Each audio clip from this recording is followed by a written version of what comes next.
ನಮಸ್ತೆ ವಿದ್ಯಾರ್ಥಿಗಳೇ, ಹೇಗಿದ್ದೀರಿ? ನಮಸ್ತೆ, ವೆಲ್ಕಮ್ ಟು ವೇದಾಂತ್ ಪಾಠಶಾಲೆ. ನಮ್ಮ ವೇದಾಂತ್ ಪಾಠಶಾಲೆ ಕಡೆಯಿಂದ ಕಳೆದ ಸ್ವಲ್ಪ ದಿನಗಳಿಂದ ನನಗೆ ಕ್ಲಾಸಸ್ ಅಪ್ಲೋಡ್ ಮಾಡೋಕ್ಕೆ ಸಾಧ್ಯ ಆಗ್ತಾ ಇರಲಿಲ್ಲ. ಸೊ ಇವಾಗಿಂದ ಸ್ಟಾರ್ಟ್ ಮಾಡೋಣ ಅಂತ ಮತ್ತೊಮ್ಮೆ ಟ್ರಾನ್ಸ್ಲೇಷನ್ ಕ್ಲಾಸಸನ್ನು ಪ್ರಾರಂಭ ಮಾಡ್ತಾ ಇದ್ದೀನಿ. ಸೊ ನಮ್ಮ ಈ ಟ್ರಾನ್ಸ್ಲೇಷನ್ ಕ್ಲಾಸಸ್ ಕಂಪ್ಲೀಟ್ಲಿ ಯಾರೆಲ್ಲ PSI ಪರೀಕ್ಷೆಗೆ ತಯಾರಿ ನಡೆಸ್ತಾ ಇದ್ದೀರಾ ಅವರಿಗೆ ಅಂತ ಇರುತ್ತೆ. ಇದರಲ್ಲಿ ನಾವೇನು ಕಲ್ತ್ಕೊಳ್ತೀವಿ, ಕನ್ನಡ ಟು ಇಂಗ್ಲೀಷ್ ಟ್ರಾನ್ಸ್ಲೇಷನ್ ಹಾಗೆ ಇಂಗ್ಲೀಷ್ ಟು ಕನ್ನಡ ಟ್ರಾನ್ಸ್ಲೇಷನ್. ಒಂದಿನ ಕನ್ನಡ ಕಲ್ತ್ಕೊಳ್ತೀವಿ, ಒಂದಿನ ಇಂಗ್ಲೀಷ್ ಕಲ್ತ್ಕೊಳ್ತೀವಿ. ಸೊ ಹೀಗೆ ನಮ್ಮ ಈ ಟ್ರಾನ್ಸ್ಲೇಷನ್ ಕ್ಲಾಸಸ್ ನಡೆಯುತ್ತೆ. ಆ್ಯಂಡ್ ಇದು ಕಂಪ್ಲೀಟ್ಲಿ PSI ಎಕ್ಸಾಮ್ ಓರಿಯೆಂಟೆಡ್ ಆಗಿರುತ್ತೆ. PSI ಪರೀಕ್ಷೆಯಲ್ಲಿ ಯಾವ ರೀತಿಯಲ್ಲಿ ಪ್ರಶ್ನೆಗಳನ್ನು ಕೊಡಬಹುದು ಅದಕ್ಕೆ ರಿಲೇಟೆಡ್ ಆಗಿರುತ್ತೆ. ಪ್ರೀವಿಯಸ್ ಇಯರ್ ಪ್ಯಾಟ್ರನ್ನ ಬೇಸ್ಡ್ ಆಗಿ ಇಲ್ಲಿ ನಾವು ಡಿಸ್ಕಷನ್ ಮಾಡ್ತಾ ಹೋಗ್ತೀವಿ. ಪ್ರತಿನಿತ್ಯ ನಿಮಗೆ ಬಂದು ನಾನು ಇಲ್ಲಿ ಕ್ಲಾಸಸನ್ನು ಮಾಡಿ ಕೊಡ್ತೀನಿ. ಕ್ವೆಶ್ಚನ್ಸ್ ಮತ್ತು ಆನ್ಸರ್ಸ್ ಎಲ್ಲ ಡಿಸ್ಕಸ್ ಮಾಡೋಣ. ಇದರಿಂದ ನಿಮ್ಗೆ ಏನು ಯೂಸ್ ಆಗುತ್ತೆ, ನಿಮಗೆ ಕನ್ನಡ ಅಥವಾ ಇಂಗ್ಲೀಷ್ ಯಾವ್ದು ಕಷ್ಟ ಇದೆ ಅದರ ಓದುವಿಕೆ ಅಂದರೆ ಓದೋದು, ರೀಡಿಂಗ್ ಸ್ಕಿಲ್ಸ್ ಇಂಪ್ರೂವ್ ಆಗುತ್ತೆ. ರೈಟಿಂಗ್ ಸ್ಕಿಲ್ಸ್ ಹಾಗೆ ಮೇನ್ ಬೇಸಿಕ್ ನಿಮ್ಮ ಟ್ರಾನ್ಸ್ಲೇಷನ್ ಸ್ಕಿಲ್ ಇಂಪ್ರೂವ್ ಆಗುತ್ತೆ.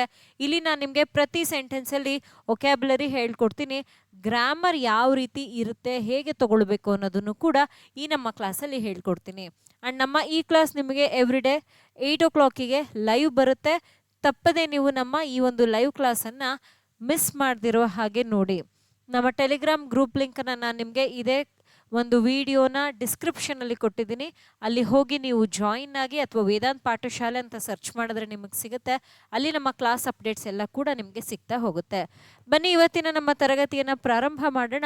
ಇವತ್ತು ಬಹಳ ದಿನಗಳ ನಂತರ ನಾವು ತರಗತಿಯನ್ನು ಪ್ರಾರಂಭ ಮಾಡ್ತಾ ಇರೋದ್ರಿಂದ ಬೇಸಿಕ್ಕಿಂದ ಈ ಎಲ್ಲ ಕ್ಲಾಸಸನ್ನು ಇವತ್ತಿಂದ ಸ್ಟಾರ್ಟ್ ಮಾಡ್ತಾ ಇದ್ದೀನಿ. ಹಾಗಾಗಿ 2 ವಾಕ್ಯಗಳನ್ನು, ಸಿಂಪಲ್ ಆಗಿರುವ 2 ಇಂಗ್ಲಿಷ್ ವಾಕ್ಯಗಳನ್ನು ಇಲ್ಲಿ ನಾನು ತೊಗೊಂಡು ಬಂದಿದ್ದೀನಿ. ಆ 2 ವಾಕ್ಯಗಳು ನೋಡಿ ಹೀಗಿವೆ. ಇದು ಮೊದಲನೇ ವಾಕ್ಯ ಆ್ಯಂಡ್ ಇದು 2ನೇ ವಾಕ್ಯ. ಈ 2 ವಾಕ್ಯಗಳನ್ನು ನಾವು ಸ್ವಲ್ಪ ನೋಡ್ತಾ ಹೋಗೋಣ. ಬೇಸಿಕ್ ಕಾನ್ಸೆಪ್ಟ್ಸ್ನ ರಿವಿಷನ್ ಕೂಡ ಆಗುತ್ತೆ. ಹೊಸಬ್ರು ಯಾರಿದ್ದೀರಾ ನಿಮಗೂ ಕೂಡ ಹೆಲ್ಪ್ ಆಗುತ್ತೆ ಟ್ರಾನ್ಸ್ಲೇಷನ್ ಏನು ಅಂತ ಅರ್ಥ ಮಾಡ್ಕೊಳ್ಳೋದಕ್ಕೆ. ಸೊ ನಮಗಿಲ್ಲಿ ಮೊದಲನೇ ಪ್ರಶ್ನೆ ಹೀಗಿದೆ. ಒಮ್ಮೆ ನಾವು ಈ ಪ್ರಶ್ನೆನ ಓದುವ ಪ್ರಯತ್ನವನ್ನು ಮಾಡೋಣ.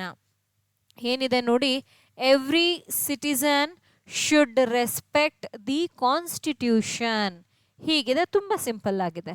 ಈಗ ನಾವೇನು ಮಾಡ್ತೀವಿ, ಯೂಶ್ವಲಿ ನಮ್ಮ ಪ್ರೀವಿಯಸ್ ಕ್ಲಾಸಸ್ ನೋಡಿರೋರಿಗೆ ಗೊತ್ತಿರುತ್ತೆ, ಒಂದೊಂದು ಪದಗಳಿಗೆ ನಾನು ಒಕ್ಯಾಬ್ಯುಲರಿಯನ್ನು ಕೊಡ್ತಾ ಹೋಗ್ತೀನಿ.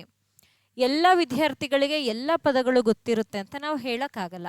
ಒಬ್ಬೊಬ್ಬರಿಗೆ ಒಂದೊಂದು ಪದಗಳ ಕನ್ಫ್ಯೂಷನ್ ಇರುತ್ತೆ, ಅಥವಾ ಇದನ್ನು ತಗೊಳ್ಬಹುದಾ ಬೇಡವಾ, ಆಲ್ಟರ್ನೇಟಿವ್ ಪದದ ಬಳಕೆ ಮಾಡಬಹುದಾ ಬೇಡವಾ ಅನ್ನೋದು ಕೂಡ ಸ್ವಲ್ಪ ಡೌಟ್ ಇರುತ್ತೆ, ಗೊಂದಲ ಇರುತ್ತೆ. ಸೊ ನನ್ನ ದೃಷ್ಟಿಯಿಂದ ಪ್ರತಿಯೊಂದು ಕೂಡ ನಾನು ಹೇಳ್ಕೊಡ್ತೀನಿ. ನಿಮ್ಗೆ ಯಾವ್ಯಾವ್ದು ಗೊತ್ತಿದೆ ಅದನ್ನು ಬರ್ಕೊಳ್ಳೋ ಅಗತ್ಯ ಇಲ್ಲ. ಗೊತ್ತಿಲ್ಲದಿರುವ ಪದ, ಹೊಸ ಪದ ಅಂತ ಅನ್ನಿಸ್ತಲ್ಲಿ ಅದನ್ನು ನೀವು ನೋಟ್ ಮಾಡ್ಕೋಬಹುದು. ಏನಿದೆ, ಎವ್ರಿ ಸಿಟಿಸನ್. ಎವ್ರಿ ಒಂದೇ ಪದವಾಗಿ ತಗೊಳ್ಳೋದು ಬೇರೆ, ಅದನ್ನು ಮತ್ತೊಂದು ಪದದ ಜೊತೆಯಲ್ಲಿ ತಗೊಳ್ಳೋದು ಬೇರೆ. ಎವ್ರಿ ಸಿಟಿಸನ್ ಅಂತ ಕೊಟ್ಟಿದ್ದಾರೆ. ಬರೀ ಎವ್ರಿ ಅಂದಿದ್ರೆ ನಾನು ಪ್ರತಿ ಅಂತ ತಗೊಳ್ಬಹುದಿತ್ತು. ಬಟ್ ಇದು ಸಿಟಿಸನ್ನ ಜೊತೆಯಲ್ಲಿ ಬಂದಿರುವ ಕಾರಣ ಇದನ್ನು ನಾನು ಏನಂತ ಬರಿಬಹುದು ಅಂತಂದರೆ ಪ್ರತಿಯೊಬ್ಬ ಸದ್ಯಕ್ಕಿಲ್ಲಿ ನಾಗರಿಕ ಅಂತ ಬರ್ದಿರ್ತೀನಿ. ಆಮೇಲೆ ಅದು ವಾಕ್ಯದಲ್ಲಿ ಹೇಗೆ ರಿಫ್ಲೆಕ್ಟ್ ಆಗುತ್ತೆ ಅನ್ನೋದನ್ನು ನಾವು ನೋಡ್ತಾ ಹೋಗೋಣ. ಓಕೆನಾ? ಶುಡ್, ನಾನು ಇದು ನಮ್ಮ ಪ್ಲಸ್ ಕ್ಲಾಸಲ್ಲಿ ಹೇಳ್ತಾ ಇರ್ತೀನಿ, ಅನೇಕ ಬಾರಿ ಇಲ್ಲಿ ಯೂಟ್ಯೂಬ್ ಲೈವ್ ಕ್ಲಾಸಲ್ಲೂ ಹೇಳಿದ್ದೀನಿ. ಎಲ್ಲೇ ಶುಡ್ಡನ್ನು ನೋಡಿದ್ರೂ ಕೂಡ ನೀವೇನಂತ ಬರ್ಕೊಳ್ಬೇಕು, ಅದನ್ನು ಬೇಕು ಈ ರೀತಿಯಲ್ಲಿ ಬರ್ಕೊಳ್ಬೇಕು. ಓಕೆ, ಆಮೇಲೆ ಸ್ವಲ್ಪ ಚೇಂಜಸ್ ಆಗುವ ಸಾಧ್ಯತೆ ಇದೆ, ನನಗೂ ಗೊತ್ತಿಲ್ಲ. ವಾಕ್ಯಕ್ಕೆ ಹೋದಾಗ ನಾವಲ್ಲಿ ನೋಡ್ತೀವಿ ರೆಸ್ಪೆಕ್ಟ್ ಅಂತ ಇದೆ. ರೆಸ್ಪೆಕ್ಟ್ ಅಂತ ಅಂದರೆ ಗೌರವ. ಸಮಾನಾರ್ಥಕ ಪದ ಬೇರೆ ಗೊತ್ತಿದ್ರೆ ನೀವು ಬರ್ಕೊಳ್ಬಹುದು. ರೆಸ್ಪೆಕ್ಟ್ ದಿ ಏನನ್ನ, ಕಾನ್ಸ್ಟಿಟ್ಯೂಷನ್ ಅಂತ ಅಂದರೆ ಸಂವಿಧಾನ. ನೋಡಿ, ಹೀಗೆ ಈ ಒಂದು ವಾಕ್ಯ ನಮಗೆ ಕೊಟ್ಟಿದ್ರು. ಈಗ ಇದನ್ನು ನಾವು ಬರಿಬೇಕು. ಹೇಗೆ ಬರೆಯೋದು? ಇಂಗ್ಲೀಷ್ನ ಯಾವುದೇ ಒಂದು ವಾಕ್ಯ ರಚನೆ ಆಗ್ತಾ ಇದೆ ಅಂತಿದ್ದಲ್ಲಿ ಅದು ಯಾವಾಗಲೂ ಕೂಡ ಈ ಒಂದು ಫಾರ್ಮೆಟನ್ನು ಫಾಲೋ ಮಾಡುತ್ತೆ. ಫಾರ್ಮೆಟ್ ಏನು? Subject plus verb plus object. ಇದೇ ನಾವು ಕನ್ನಡ ಭಾಷೆಗೆ ಬರೆದಾಗ ಅದು ಈ ಫಾರ್ಮೆಟನ್ನು ಫಾಲೋ ಮಾಡುತ್ತೆ. ಫಾರ್ಮೆಟ್ ಏನು? Subject plus object plus verb. ನೀವು ನಮ್ಮ ಯಾವುದೇ ಕ್ಲಾಸಸ್ನ ನೋಡಿ, ಪ್ರೀವಿಯಸ್ ಕ್ಲಾಸಸ್ ನೋಡಿ, ಎಲ್ಲ ಪ್ರೀವಿಯಸ್ ಕ್ಲಾಸಸ್ಸಲ್ಲಿ ನಾನು ಇದೇ ಫಾರ್ಮೆಟ್ನ ಮುಖಾಂತರನೇ ನಿಮಗೆ ಟ್ರಾನ್ಸ್ಲೇಷನನ್ನು ಹೇಳ್ಕೊಡೋದು. ನಮಗೆ ಟ್ರಾನ್ಸ್ಲೇಷನ್ ಅಂತ ಅಂದಾಗ ಒಂದು ಭಾಷೆಯಿಂದ ಮತ್ತೊಂದು ಭಾಷೆಗೆ ನಾವು ಕಂಟೆಂಟನ್ನು ಬರಿಬೇಕಾಗಿರುತ್ತೆ. ಒನ್ ಆನ್ ಒನ್ ಬರೆಯೋಕ್ಕಾಗಲ್ಲ. ಎಕ್ಸಾಂಪಲ್, ಪ್ರತಿಯೊಬ್ಬ ನಾಗರಿಕ ಬರೆದು ಅದ್ರ ಕೆಳಗೇನೆ ಬೇಕು ಗೌರವ ಸಂವಿಧಾನ. ಇದನ್ನು ನಾನು ಹಾಗೆ ಓದಿದ್ರೆ it is not making any sense. ಯಾವುದೇ ರೀತಿಯಲ್ಲೂ ಅದೊಂದು ಅರ್ಥವನ್ನು ಕೊಡ್ತಾ ಇಲ್ಲ. ಹಾಗಾಗಿ ಇಲ್ಲಿ ನಮಗೆ ಫಾರ್ಮೆಟ್ ಇದೆ. ಈ ಫಾರ್ಮೆಟನ್ನು ಫಾಲೋ ಮಾಡಬೇಕು. ಸಬ್ಜೆಕ್ಟ್ ಯಾವಾಗಲೂ ಕೂಡ ನಾಮಪದವೇ ಆಗಿರುತ್ತೆ.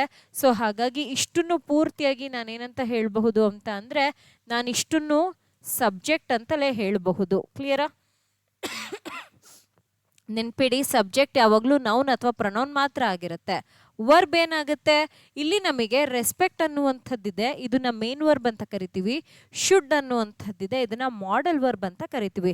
ಎರಡನ್ನೂ ಕೂಡ ಕೊಟ್ಟಿದ್ದಾರೆ. ನಾವು ಎರಡನ್ನೂ ಸೇರಿಸಿ ಇದನ್ನ ನಾವು ವರ್ಬ್ ಅಂತ ಹೇಳ್ತೀವಿ. ಅಂಡ್ ಕೊನೆಯಲ್ಲಿ ಉಳ್ಕೊಳ್ಳುತ್ತೆ ಯಾವುದಕ್ಕೆ ರೆಸ್ಪೆಕ್ಟ್ ಅನ್ನು ಕೊಡಬೇಕು, ಹೇಗೆ ಕೊಡಬೇಕು, ಯಾಕೆ ಕೊಡಬೇಕು, ಯಾವ ರೀತಿಯಲ್ಲಿ ಕೊಡಬೇಕು, ಇಂಥ ಪ್ರಶ್ನೆಗಳಿಗೆ ಉತ್ತರ ಕೊಡೋದೇನಾಗಿರುತ್ತೆ, ಆಬ್ಜೆಕ್ಟ್ ಆಗಿರುತ್ತೆ. ಇದು ಏನೋ ತುಂಬ ಸಣ್ಣದಾದ ವಾಕ್ಯ, ಬೇಸಿಕನ್ನು ನಾವು ಕಲ್ತ್ಕೊಳ್ತಾ ಇದ್ದೀವಿ. ಓಕೆ, ಇದೇ ನಾವು ಲೆಂತಿ ಸೆಂಟೆನ್ಸಿಗೆ ಹೋದಾಗ ನಾನೀಗ ಹೇಳಿದೆ ಅಲ್ವಾ, ಯಾಕೆ, ಹೇಗೆ, ಯಾವಾಗ, ಎಲ್ಲಿ ಅನ್ನುವಂಥ ಪ್ರಶ್ನೆಗಳಿಗೆ ಉತ್ತರ ಕೊಡುತ್ತೆ, ಅದು ಆಬ್ಜೆಕ್ಟಲ್ಲಿ. ಇಲ್ಲಿ ನಾನು ನಿಮಗೆ ಇದನ್ನು ಲೇಬಲ್ ಮಾಡಿಸೋದಕ್ಕೂ ಮುನ್ನನೇ ಫಾರ್ಮುಲಾ ಬರೆದಿದ್ದೆ, subject plus verb plus object, subject plus verb plus object ಬಂದಿದೆಯಾ? ಓಕೆನಾ? ಇದನ್ನ ಈಗ ನಾವು ಕನ್ನಡ ಭಾಷೆಗೆ ತುಂಬ ಸಿಂಪಲ್ ಆಗಿ ಬರೆಯೋದನ್ನ ಹೇಳ್ಕೊಡ್ತೀನಿ ನೋಡಿ. ಸಬ್ಜೆಕ್ಟ್ ಎಲ್ಲಿದೆ? ಇಲ್ಲಿದೆ. ಸಬ್ಜೆಕ್ಟ್ ಏನು? Every citizen. ಕನ್ನಡದಲ್ಲಿ ಏನಂತ ಹೇಳ್ತೀವಿ? ಬರಿತಾ ಇದ್ದೀನಿ ನೋಡಿ, ಪ್ರತಿಯೊಬ್ಬ ನಾಗರಿಕ. ಇದು ನಮ್ಮ ಸಬ್ಜೆಕ್ಟ್ ಆಯಿತು. ಸಬ್ಜೆಕ್ಟ್ ಆಗ್ತಿದ್ದಂಗೆ ಸೆಂಟೆನ್ಸ್ ಫಾರ್ಮೇಷನ್ನ ಪ್ರಕಾರ ಆಬ್ಜೆಕ್ಟ್ ಬರಿಬೇಕು. ಆಬ್ಜೆಕ್ಟ್ ಎಲ್ಲಿದೆ? ಇಲ್ಲಿದೆ. ಏನಿದೆ ಆಬ್ಜೆಕ್ಟ್? ಸಂವಿಧಾನ. ಪ್ರತಿಯೊಬ್ಬ ನಾಗರಿಕ, ಆಬ್ಜೆಕ್ಟ್ ಅನ್ನ ಬರೀರಿ, ಸಂವಿಧಾನ. ಕ್ಲಿಯರಾ? ಇದಾದ್ಮೇಲೆ ಏನು ಬರಿಬೇಕು? ವರ್ಬ್ ಇದೆ. ವರ್ಬ್ ಏನಿದೆ? Should respect. ನಾವು ಕನ್ನಡದಲ್ಲಿ ಬರೆಯುವಾಗ ಬೇಕು ಗೌರವ ಅಂತ ಬರೆಯೋಕ್ಕಾಗಲ್ಲ, ಅದನ್ನ ರಿವರ್ಸ್ ಮಾಡಿ ತಗೊಳ್ಬೇಕು.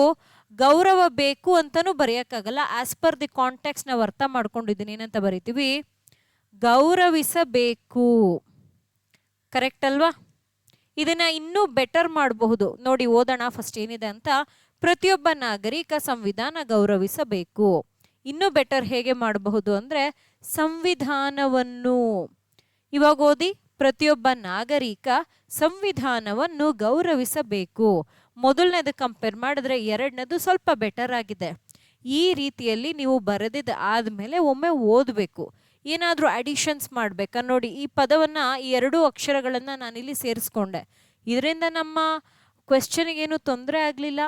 ಅಲ್ಲಿ ಬರೀ ಗೌರವ ಬೇಕು ಅಷ್ಟೇ ಇತ್ತು. ಗೌರವಿಸಬೇಕು ಯಾಕೆ ತಗೊಂಡೆ ಅಂತಂದರೆ, ನಮ್ಮ ಕನ್ನಡ ಭಾಷೆಯಲ್ಲಿ ಹೀಗೆ ತಗೊಂಡ್ರೇ ವಾಕ್ಯ ಕರೆಕ್ಟಾಗಿ ಬರೋದು, ಮೀನಿಂಗ್ಫುಲ್ ಆಗಿರೋದು. ಅದಕ್ಕೋಸ್ಕರ ನಾನು ಇದನ್ನು ತಗೊಂಡೆ. ಆ್ಯಂಡ್ ಇಲ್ಲಿ ಇವಾಗ ನಾವು ನೋಡ್ತಾ ಇದ್ದೀವಿ, ಇದು ಸಬ್ಜೆಕ್ಟ್ ಆಗಿತ್ತು, ಇದು ಆಬ್ಜೆಕ್ಟ್ ಆಯಿತು, ಆ್ಯಂಡ್ ಇದು ವರ್ಬ್ ಆಯಿತು. ಆ್ಯಂಡ್ ಇಲ್ಲಿ ನಾನು ನಿಮಗೆ ಇದು ಲೇಬಲ್ ಮಾಡೋಕ್ಕೂ ಮುನ್ನ, ಆನ್ಸರ್ ಬರೆಯೋಕ್ಕೂ ಮುನ್ನನೇ ನಾನೇನು ಮಾಡಿದ್ದೆ, ಅಲ್ಲಿ ಫಾರ್ಮೆಟ್ ಒಂದನ್ನು ಬರೆದಿದ್ದೆ. So this is called translation. ಯಾಕೆ ಈ ಮೆಥಡಲ್ಲಿ ಹೇಳ್ಕೊಡೋದು? ಓದ್ಬಿಟ್ಟು ಅರ್ಥ ಮಾಡಿಕೊಂಡು ನಾವು ಆ ಪದಗಳನ್ನು ಬರಿಬೋದಲ್ವಾ, ಹಾಗೂ ಬರಿಬಹುದು. ಈ ರೀತಿಯಲ್ಲಿ ಬರೆದಾಗ ನಿಮಗೆ ಅಂಕಗಳು ಹೋಗುವ ಸಾಧ್ಯತೆ ಇರೋದೇ ಇಲ್ಲ. There will be no point of losing marks, because ಇರೋ ಕಂಟೆಂಟನ್ನು ಆ್ಯಸ್ ಇಟ್ ಈಸ್ ಬರೆದಿರ್ತೀರ, ಎಲ್ಲೂ ಏನೂ ಬಿಟ್ಟೇ ಇರೋದೇ ಇಲ್ಲ. ಸೊ ನೀವು ಎಕ್ಸ್ಪೆಕ್ಟ್ ಮಾಡ್ಬೋದು, ಓಕೆ ನನಗೆ ಇಷ್ಟು ಮಾರ್ಕ್ಸ್ ಬಂದೇ ಬರುತ್ತೆ ಅಂತ. And this is the format of 100% translation. ಈ ರೀತಿಯಲ್ಲಿ ನಾವು ಮಾಡಬಹುದು with the help of only 2 simple formulas. And 2 formulas ಇಲ್ಲಿದೆ, ನೀವು ನೋಡಬಹುದು. ಕ್ಲಿಯರಾ? ಓಕೆ, ಬರ್ಕೊಳ್ತಾ ಇದ್ದೀರಂತಿದ್ದಲ್ಲಿ ಬರ್ಕೊಳ್ಬಹುದು, ಇಲ್ಲ ನೀವು ವಿಡಿಯೋ ಪಾಸ್ ಮಾಡಿ ಬರ್ಕೊಳ್ಳಿ, ಅಥವಾ ನಂತರದಲ್ಲಿ ಕೂಡ ಬರ್ಕೊಳ್ಬಹುದು. ನಮ್ಮ ಕ್ಲಾಸ್ನಲ್ಲಿ ಇದೇ ರೀತಿಯಲ್ಲಿನೇ ಟ್ರಾನ್ಸ್ಲೇಷನ್ ನಾನು ನಿಮಗೆ ಹೇಳ್ಕೊಡ್ತಾ ಹೋಗ್ತೀನಿ, which will be very simple to remember and to practise also. Okay, ಇದು ಮೊದಲನೇ ವಾಕ್ಯವಾಗಿತ್ತು. ಈಗ ನಾನು ಎರಡನೇ ವಾಕ್ಯದ ಕಡೆಗೆ ಹೊರಟಿದ್ದೀನಿ. ನಮ್ಮ ಎರಡನೇ ವಾಕ್ಯ ಹೀಗಿದೆ: the government has launched a new welfare scheme. ಈ ರೀತಿಯಲ್ಲಿದೆ. ಆ ವಾಕ್ಯಕ್ಕೆ ಕಂಪೇರ್ ಮಾಡಿದ್ರೆ ಇಲ್ಲೊಂದು ಸ್ವಲ್ಪ ಪದಗಳು ಹೆಚ್ಚಿಗೆ ಬಳಕೆ ಆಗಿವೆ ಅಲ್ವಾ? ಸಿಂಪಲ್, ನಮಗೆ ಫಾರ್ಮೆಟ್ ಗೊತ್ತು, ಅಪ್ಲೈ ಮಾಡೋಣ, ಆನ್ಸರ್ ನಮಗೆ ಸಿಗುತ್ತೆ. ಸೊ ಗವರ್ನಮೆಂಟ್ ಅಂತ ಕೊಟ್ಟಿದ್ದಾರೆ, ಇದನ್ನು ನಾವೇನಂತ ಬರಿಬಹುದು ಅಂತಂದರೆ ಸರ್ಕಾರ ಅಂತ ಇದನ್ನು ನಾವು ಬರಿಬಹುದು. ಹ್ಯಾಸ್ ಲಾಂಚ್ಡ್ ಅಂತ ಇದೆ. ಓಕೆನಾ? ನೋಡಿ, ಲಾಂಚ್ ಅನ್ನುವ ಪದ ಏನಿದೆ ಇದಕ್ಕೆ ನಾವು 2-3 ಅರ್ಥಗಳನ್ನು ತೆಗಿಬಹುದು. ಯಾವುದದು? ಒಂದು ಲಾಂಚ್, ರಾಕೆಟ್ ಲಾಂಚ್, ಕ್ಲಿಯರಾ? ಉಡಾವಣೆ ಅನ್ನುವ ಅರ್ಥ. ಮತ್ತೊಂದು ಯಾವುದಾದರೂ ಒಂದು ಬ್ರ್ಯಾಂಡ್ ಏನಾದರೂ ಒಂದು ಲಾಂಚ್ ಮಾಡ್ತಾ ಇರ್ತದೆ, ಮೊಬೈಲ್ ಫೋನೇ ಇರಬಹುದು ಅಥವಾ ಕ್ಲಾದಿಂಗ್ ಇರಬಹುದು, ಏನು ಬೇಕಾದರೂ ಇರಬಹುದು. ಅವರು ಅಲ್ಲಿ ಏನು ಮಾಡ್ತಾ ಇರ್ತಾರೆ, ಜನರಿಗೆ ಗೊತ್ತಾಗಲಿ ಅಂತ ಒಂದು ದೊಡ್ಡದಾಗೆಲ್ಲ ಫಂಕ್ಷನ್ ಮಾಡಿಬಿಟ್ಟು ಅಲ್ಲಿ ಅವ್ರು ಏನು ಮಾಡ್ತಾ ಇರ್ತಾರೆ, ಬ್ರ್ಯಾಂಡ್ನ ಲಾಂಚ್ ಮಾಡ್ತಾ ಇರ್ತಾರೆ. ಇಲ್ಲಿ ಇದಕ್ಕೆ ನಾವು ಇದಕ್ಕೆ ತೊಗೊಂಡ್ವಿ ಅಲ್ವಾ, ರಾಕೆಟ್ ಉಡಾವಣೆ, ಅದನ್ನು ತೊಗೊಳಕ್ಕಾಗಲ್ಲ, ಬಿಡುಗಡೆ. ಆ್ಯಂಡ್ ಇಲ್ಲಿ ಏನು ಕೊಟ್ಟಿದ್ದಾರೆ, ದ ಗೌರ್ಮೆಂಟ್ ಹ್ಯಾಸ್ ಲಾಂಚ್ಡ್, ಏನನ್ನೋ ಪ್ರಾರಂಭ ಮಾಡಿದೆ. ಇಲ್ಲಿಯ ಬಗ್ಗೆ ನಾವು ಮಾತಾಡ್ತಾ ಇರೋದು ಸ್ಕೀಮ್ನ ಬಗ್ಗೆ, ಅಂದರೆ ಯೋಜನೆಯ ಬಗ್ಗೆ. ಯಾವುದಾದರೂ ಓಕೆ, ಪ್ರಾರಂಭ ಅಥವಾ ಇಲ್ಲಿ ನೋಡ್ಕೊಳ್ಳಿ ಏನಿದೆ, ಬ್ರ್ಯಾಂಡಿಗೆ ಏನಂತ ಹೇಳಿದ್ದು ನಾನು, ಬ್ರ್ಯಾಂಡಿಗೆ ಹೇಳಿದ್ದು ಬಿಡುಗಡೆ, ಅದಾದರೂ ತಗೊಳ್ಬಹುದು, ಬಿಡುಗಡೆ ಅಥವಾ ಪ್ರಾರಂಭ. ಬಟ್ ಉಡಾವಣೆ ಬರೋದಿಲ್ಲ. ಯಾಕೆ ಬರೋದಿಲ್ಲ? ಅದು ರಾಕೆಟ್ಗೆ ಸಂಬಂಧಿಸಿದ್ದು. ನೀವು ಸಿಂಪಲ್ ಆಗಿ ಯೋಚನೆ ಮಾಡಿ, you can not able to launch scheme, ಅರ್ಥ ಉಡಾವಣೆ ಮಾಡೋದಕ್ಕಾಗಲ್ಲ, ಬಿಡುಗಡೆ ಮಾಡಬಹುದು, ಪ್ರಾರಂಭ ಮಾಡಬಹುದು. ಅದೇ ಪಾಯಿಂಟನ್ನು ಇಲ್ಲಿ ನಮಗೆ ಹೇಳ್ತಾ ಇದೆ. ನಾನು ಆಗಲೇ ಇದೇ ಹೇಳಿದ್ದು, ಒಂದು ಪದ ಅಂತ ಬಂದಾಗ ನಾವು ಅದನ್ನು ಒಂದೇ ದೃಷ್ಟಿಕೋನದಲ್ಲಿ ನೋಡೋಕೆ ಸಾಧ್ಯ ಇಲ್ಲ. ಡಿಪೆಂಡಿಂಗ್ ಆನ್ ದ ಸಿಚುವೇಶನ್ಸ್ ನಾವು ಅದನ್ನು ಬಳಸಬೇಕು. ಎಲ್ಲರಿಗೆ ಎಲ್ಲನೂ ಗೊತ್ತಿರೋದಿಲ್ಲ ಅಲ್ವಾ? ನನಗೂ ಎಷ್ಟೊಂದು ವಿಚಾರಗಳು ಗೊತ್ತಿರೋದಿಲ್ಲ, ನಾನು ಕೂಡ ಕಲ್ತ್ಕೊಳ್ತೀನಿ, ನಿಮಗೂ ಕೂಡ ಗೊತ್ತಿರೋದಿಲ್ಲ. ಅದನ್ನು ನಾವಿಲ್ಲಿ ಒಕ್ಯಾಬ್ಯುಲರಿ ಮುಖಾಂತರ ಕಲ್ತ್ಕೊಳ್ತಾ ಇದ್ದೀವಿ. ಸೊ ಇಲ್ಲಿ ಹ್ಯಾಸ್ ಲಾಂಚ್ಡ್ ಅಂತ ಕೊಟ್ಟಿರುವ ಕಾರಣ ನಾನು ಇದನ್ನು ಏನಂತ ಬರಿತಾ ಇದ್ದೀನಿ ಅಂತಂದರೆ ಪ್ರಾರಂಭ ಮಾಡಿದೆ, ಬೇಕಿದ್ರೆ ಬಿಡುಗಡೆ ಮಾಡಿದೆ ಅಂತ ಬೇಕಾದರೆ ನೀವು ತಗೊಳ್ಬಹುದು, ಅದು ನಿಮ್ಮ ಇಷ್ಟ. ಹೇಳಿದ್ದೀನಿ ಆಗಲೇ.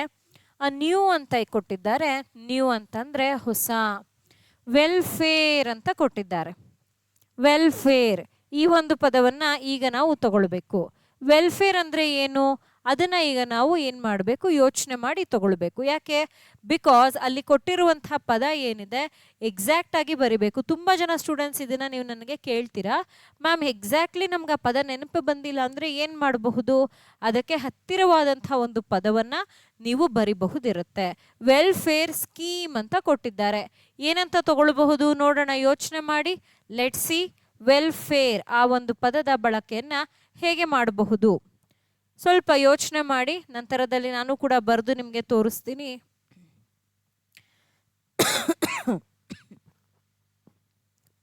ಕೇಳಿದ್ದೀರಾ ಅಲ್ವಾ? Welfare of women and children, children welfare, women welfare ಅಂತೆಲ್ಲ ಪದ ಬರುತ್ತೆ. ಗೊತ್ತಿದೆಯಾ? ಆನ್ಸರ್ ಗೊತ್ತಾಯ್ತಾ ಏನು ಅಂತ? ನೀವೇ ಯಾವುದು ಬರ್ದಿರ್ತೀರಿ ಅನ್ನೋದನ್ನ ಕಾಮೆಂಟ್ ಸೆಕ್ಷನಲ್ಲಿ ತಪ್ಪದೆ ತಿಳಿಸಿ, ನಾನು ಕೂಡ ನೋಡ್ತೀನಿ. ವೆಲ್ಫೇರ್ನ ಅರ್ಥ ಕಲ್ಯಾಣ. ನೀವೇನು ಬರೆದಿದ್ದೀರಿ ಅದನ್ನು ತಪ್ಪದೆ ಕಾಮೆಂಟ್ ಸೆಕ್ಷನಲ್ಲಿ ತಿಳಿಸಿ. ಸ್ಕೀಮ್ ಅಂದರೆ ನಮಗೆ ಗೊತ್ತು, ಏನಂತ ತಗೊಳ್ತೀವಿ, ಯೋಜನೆ ಅಂತ ನಾವು ತಗೊಳ್ತೀವಿ. ಇದನ್ನು ನಾವು ಸ್ಕೀಮ್ ಅಂತ ಹೇಳ್ತೀವಿ. ಓಕೆ, ನೆಕ್ಸ್ಟ್ ಇಲ್ಲಿಗೆ ನಮ್ಮ ಒಕ್ಯಾಬ್ಯುಲರಿ ಆಗಿದೆ. ಏನು ಹೇಳ್ತಾ ಇದ್ದಾರೆ ಅಂತ ಅರ್ಥ ಮಾಡಿಕೊಂಡು ಯಾವ ರೀತಿಯಲ್ಲಿ ಅವರು ಇಲ್ಲಿ ನಮಗೆ ಈ ಕಾನ್ಸೆಪ್ಟನ್ನು ಅಪ್ಲೈ ಮಾಡಿದ್ದಾರೆ. ಯಾವ ಕಾನ್ಸೆಪ್ಟನ್ನು? The formula concept. ಫಾರ್ಮುಲಾ ಏನು ಬರುತ್ತೆ ಅಂದರೆ ಟಾಪಲ್ಲಿ ಬರಿತಾ ಇದ್ದೀನಿ ನೋಡಿ, subject plus verb plus object, ಈ ಒಂದು ಫಾರ್ಮುಲಾ ಬೇಸಿಸ್ನ ಮೇಲೆ ಹೋಗುತ್ತೆ. ಹಾಗಾದರೆ ಇಲ್ಲಿ ಫಾರ್ಮುಲಾ ಏನಾಯಿತು? ಗವರ್ನಮೆಂಟ್ ಅನ್ನುವಂಥದ್ದು ಸಬ್ಜೆಕ್ಟ್ ಆಯಿತು, ಫಾರ್ಮುಲಾದಲ್ಲಿರುವ ಸಬ್ಜೆಕ್ಟ್, ಬಿಕಾಸ್ ನೌನ್. ಈ ಗವರ್ನಮೆಂಟ್ ಮಾಡ್ತಾ ಇರುವ ಕೆಲಸ ಏನು? ಅದು ಇಲ್ಲಿದೆ, ವರ್ಬ್. ಏನನ್ನ ಪ್ರಾರಂಭ ಮಾಡಿದೆ ನೋಡಿ, ಪ್ರಶ್ನೆ ಕೇಳ್ತಾ ಇದ್ದೀನಿ, ಏನು? ಅದಕ್ಕೆ ಉತ್ತರ ಕೊಡ್ತಾ ಇದೆ ಯಾವುದು? ಆಬ್ಜೆಕ್ಟ್. ಇಂಗ್ಲಿಷ್ ಲ್ಯಾಂಗ್ವೇಜ್ನಲ್ಲಿ ಯಾವಾಗಲೂ ಸಬ್ಜೆಕ್ಟ್ನ ಪಕ್ಕದಲ್ಲಿಯೇ ಕ್ರಿಯಾಪದ ಇರುತ್ತೆ, ಇದನ್ನು ಎಲ್ಲರೂ ನೆನಪಲ್ಲಿಡಿ. ಈಗ ಇದನ್ನು ನಾವು ಆನ್ಸರ್ ಆಗಿ ಬರಿಬೇಕು. ಅದಕ್ಕೋಸ್ಕರ ನಾವು ಮೊದಲಿಗೆ ಫಾರ್ಮುಲಾ ಬರ್ಕೊಳ್ತೀವಿ. ನಾವು ಈಗ ಕನ್ನಡದ ಒಂದು ವಾಕ್ಯವನ್ನು ರಚನೆ ಮಾಡ್ತಾ ಇರೋದ್ರಿಂದ ನಮ್ಮ ಒಂದು ಫಾರ್ಮುಲಾ ಈ ರೀತಿಯಲ್ಲಿ ಇರಬೇಕಾಗತ್ತೆ, subject plus object plus verb. ಆಗಲೇ ಏನಿತ್ತು? ಒಂದೇ ಒಂದು ಪದ ಇತ್ತು ಆಬ್ಜೆಕ್ಟಲ್ಲಿ. ಈ ವಾಕ್ಯದಲ್ಲಿ ನೋಡಿ 1 2 3 3 ಪದಗಳು ನಮಗಿಲ್ಲಿ ಕಾಣ್ತಾ ಇದೆ. ಹೇಗೆ ತಗೊಳ್ಳೋದು ನೋಡಿ ಬರಿತಾ ಇದ್ದೀನಿ. ಸಬ್ಜೆಕ್ಟ್ ಏನಿದೆ ಅದನ್ನೇ ಬರಿತಾ ಇದ್ದೀನಿ ನಾನು. ಸರ್ಕಾರ ಬರ್ದೆ ಇದನ್ನ. ಈಗ ಆಬ್ಜೆಕ್ಟ್ 3 ಪದ ಇದೆ, ಹೇಗೆ ತಗೊಳ್ಳೋದು ಓದೋಣ. ಹೊಸ ಕಲ್ಯಾಣ ಯೋಜನೆ ಅಂತ ಇದೆ. A new welfare scheme. ಇದು ಹೇಗೆ ಬರೆಯೋದು, ನಾನಿಲ್ಲಿ ಸ್ವಲ್ಪ ಇನ್ನೂ ಬೆಟರ್ ಆಗಲಿ ಅಂದ್ಬಿಟ್ಟು ಸೆಂಟೆನ್ಸು ಸರ್ಕಾರವು ಅಂತ ತಗೊಂಡಿದ್ದೀನಿ. ಏನು ತೊಂದರೆ ಇಲ್ಲ, ನಮ್ಮ ಆನ್ಸರ್ ಯಾವುದೇ ರೀತಿಯಲ್ಲೂ ಪ್ರಶ್ನೆಗೆ ತೊಂದರೆ ಮಾಡ್ತಾ ಇಲ್ಲ. ಸರ್ಕಾರವು ಹೊಸ, ಇಲ್ಲಿ ಯೋಜನೆ ಕಲ್ಯಾಣ ಬರೋದಿಲ್ಲ, ಆವಾಗಲೇ ರಿವರ್ಸ್ ಅಂತ ನಾವು ಬರೆದ್ವಿ ಶುಡ್ಡು ಮತ್ತು ರೆಸ್ಪೆಕ್ಟ್ಗೆ. ಇಲ್ಲಿ ಹಾಗೆ ಬರುತ್ತೆ, ಹೊಸ ಕಲ್ಯಾಣ ಯೋಜನೆಯನ್ನು ನೋಡಿ ಹೀಗೆ ಬರುತ್ತೆ. So it depends on the sentence and the words. ಪದಗಳು ಹಾಗೆ ವಾಕ್ಯದ ಮೇಲೆ ಅದು ಹೋಗುತ್ತೆ, ರಿವರ್ಸ್ ಆಗುತ್ತೆ ಏನು ಅಂತ ಇಲ್ಲಿ ಆಸ್ ಇಟ್ ಈಸ್ ಬಂತು. ಸರ್ಕಾರವು ಹೊಸ ಕಲ್ಯಾಣ ಯೋಜನೆಯನ್ನು ಏನು ಮಾಡಿದೆಯಂತೆ, ಹ್ಯಾಸ್ ಲಾಂಚ್ಡ್, ಬಿಡುಗಡೆ ಮಾಡಿದೆ, ತಗೊಳ್ಳಿ ಕರೆಕ್ಟು. ಪ್ರಾರಂಭ ಮಾಡಿದೆ, ತಗೊಳ್ಳಿ ಕರೆಕ್ಟ್. ಯೋಜನೆಯನ್ನು ಪ್ರಾರಂಭ ಮಾಡಿದೆ, ಫುಲ್ ಸ್ಟಾಪ್. ಇಲ್ಲಿಗೆ ನಮ್ಮ ಈ ಒಂದು ವಾಕ್ಯ ಕಂಪ್ಲೀಟ್ ಆಗಿದೆ. ಆ್ಯಂಡ್ ಇಲ್ಲಿ ನೋಡಿ, ಸರ್ಕಾರ ಸಬ್ಜೆಕ್ಟ್ ಆಯಿತು, ಬರ್ದಿದ್ದೀವಿ. ಹೊಸ ಕಲ್ಯಾಣ ಯೋಜನೆ ಆಬ್ಜೆಕ್ಟ್ ಆಯಿತು, ಇದನ್ನು ಬರ್ದಿದ್ದೀವಿ. ಆ್ಯಂಡ್ ವರ್ಬ್ ಇಲ್ಲಿದೆ, ಇದನ್ನು ಕೂಡ ಬರ್ದಿದ್ದೀವಿ. ಕ್ಲಿಯರಾ? ಓಕೆ, ನೋಡಿ ಈ ರೀತಿಯಲ್ಲಿ ನಾವು ಐಡೆಂಟಿಫೈ ಮಾಡಬೇಕಾಗತ್ತೆ. ಐಡೆಂಟಿಫೈ ಮಾಡ್ತಾ ಹೀಗೆ ನಾವು ನಮ್ಮ ಆನ್ಸರನ್ನು ಬರಿಬೇಕು. ಇದರಲ್ಲಿ ಬೇಕು ಅಂದರೂ ಕೂಡ ನಮಗೆ ಈ ಪದ ಮಿಸ್ ಆಗಿದೆ ಅಂತ ಯಾರೂ ಹೇಳೋಕ್ಕಾಗಲ್ಲ. ಆ ರೀತಿಯಲ್ಲಿ ಎಲ್ಲ ಪದಗಳನ್ನು ಸೇರಿಸಿ with the help of 2 formulas ನಾವು ವೆರಿ ಈಸಿಲಿ ಟ್ರಾನ್ಸ್ಲೇಷನನ್ನು ಮಾಡಬಹುದು. ಇವತ್ತಿನ ತರಗತಿಯಲ್ಲಿ ಚಿಕ್ಕದಾಗಿರುವಂಥ 2 ವಾಕ್ಯಗಳನ್ನು ಡಿಸ್ಕಸ್ ಮಾಡಿದೆ. ಇಂಗ್ಲೀಷ್ನ ಕಂಟೆಂಟನ್ನು ಕನ್ನಡಕ್ಕೆ ಬರೆಯುವಂಥ ಫಾರ್ಮುಲಾ ಕಾನ್ಸೆಪ್ಟ್ ಕೂಡ ಹೇಳಿಕೊಟ್ಟೆ. ಐ ಹೋಪ್ ನಿಮಗೆ ಅರ್ಥ ಆಗಿದೆ ಅಂತ ಭಾವಿಸಿದ್ದೀನಿ. ನಮ್ಮ ನೆಕ್ಸ್ಟ್ ತರಗತಿಯಲ್ಲಿ ಕನ್ನಡದ ವಾಕ್ಯಗಳನ್ನು ತೊಗೊಂಡು ಬರ್ತೀನಿ, ಅದನ್ನು ಇಂಗ್ಲೀಷಿಗೆ ಬರೆಯೋದು ಹೇಗೆ ಅಂತ ಹೇಳ್ಕೊಡ್ತೀನಿ. ಓಕೆನಾ? ಸೊ ಬಹಳಷ್ಟು ಜನ ಪ್ಲಸ್ ಕ್ಲಾಸ್ ಬಗ್ಗೆ ಕೇಳ್ತಾ ಇದ್ರಿ. ಪ್ಲಸ್ ಕ್ಲಾಸ್ ಸ್ಟಾರ್ಟ್ ಆಗಿದೆ, ನಮ್ಮ ಟ್ರಾನ್ಸ್ಲೇಷನ್ಗೆ ಸಂಬಂಧಿಸಿದ ಪ್ಲಸ್ ಕ್ಲಾಸ್ ಸ್ಟಾರ್ಟ್ ಆಗಿದೆ. ಇದರಲ್ಲಿ ನಾನು ನಿಮಗೆ ಕಂಪ್ಲೀಟ್ಲಿ ಏನು ರೂಲ್ಸ್, ಟೆಕ್ನಿಕ್ಸ್, ಗ್ರಾಮರ್ ಪಾಯಿಂಟ್ಸ್ ಏನಿದೆ ನಮ್ಮ ಪ್ಲಸ್ ಕ್ಲಾಸಲ್ಲೆಲ್ಲ ಕವರ್ ಮಾಡ್ತೀನಿ. ಈ ನಮ್ಮ ಕ್ಲಾಸಸ್ ಏನಿದೆ ಬೆಳಗ್ಗೆ 10 ರಿಂದ 11 ನಡೆಯುತ್ತೆ. ಲೈವ್ ಅಟೆಂಡ್ ಮಾಡೋಕ್ಕಾಗಿಲ್ಲ ಅಂತ ಇದ್ದಲ್ಲಿ ನೀವು ಇದನ್ನು ರೆಕಾರ್ಡೆಡ್ ಫಾರ್ಮೆಟಲ್ಲಿ ಕೂಡ ನೋಡಬಹುದಿದೆ. ಆ್ಯಂಡ್ ಇಲ್ಲಿ ಮಾಕ್ ಟೆಸ್ಟ್ ಕೂಡ ಇನ್ಕ್ಲೂಡ್ ಆಗಿದೆ. ಬರೀ ಕ್ಲಾಸಸ್ ಮಾಡಿ ಕೊಡೋದಿಲ್ಲ, ಕ್ಲಾಸಸ್ ಮಾಡಿದ ನಂತರ ನೀವೆಷ್ಟು ಕಲ್ತ್ಕೊಂಡಿದ್ದೀರಾ, ಇನ್ನೂ ಏನಾದರೂ ಕಲಿಯೋದಿದೆಯಾ ಅಂತ ಎಲ್ಲ ತಿಳಿಸ್ತಾ ಮಾಕ್ ಟೆಸ್ಟನ್ನು ಕೊಡಲಾಗುತ್ತೆ. 10 ಪ್ರಶ್ನೆಗಳು, 1 ಪ್ರಶ್ನೆಗೆ 10 ಅಂಕ, ಈ ತರಹ ನಡೆಯುತ್ತೆ. ಟೋಟಲ್ ಇದು 40 ಡೇಸ್ನ ಒಂದು ಕ್ಲಾಸಸ್. 30 ಡೇಸ್ ಕ್ಲಾಸಸ್ ಇರುತ್ತೆ, 10 ಡೇಸ್ ಮಾಕ್ ಟೆಸ್ಟ್ ಇರುತ್ತೆ. ಈ ಥರ ಕ್ಲಾಸಸನ್ನು ನಾವು ಜೂನ್ 1 ನಮ್ಮ ಆ್ಯಪಲ್ಲಿ ಸ್ಟಾರ್ಟ್ ಮಾಡಿದ್ದೀವಿ. ಆ್ಯಂಡ್ ಸಪೋಸ್ ನೀವು ಕೂಡ ಇದಕ್ಕೆ ಜಾಯಿನ್ ಆಗಬೇಕು ಅಂತ ಇದ್ದಲ್ಲಿ ಇಲ್ಲಿ ಕಾಣ್ತಾ ಇರುವಂಥ ನಮ್ಮ ವೇದಾಂತ್ ಪಾಠಶಾಲೆಯ ಮೊಬೈಲ್ ಸಂಖ್ಯೆಗೆ ನೀವು ವಾಟ್ಸಪ್ನಲ್ಲಿ ಮೆಸೇಜ್ ಮಾಡಬಹುದು. Just A second, mobile number ನೀಟಾಗಿ ಕಾಣುತ್ತೆ ನಿಮಗೀಗ.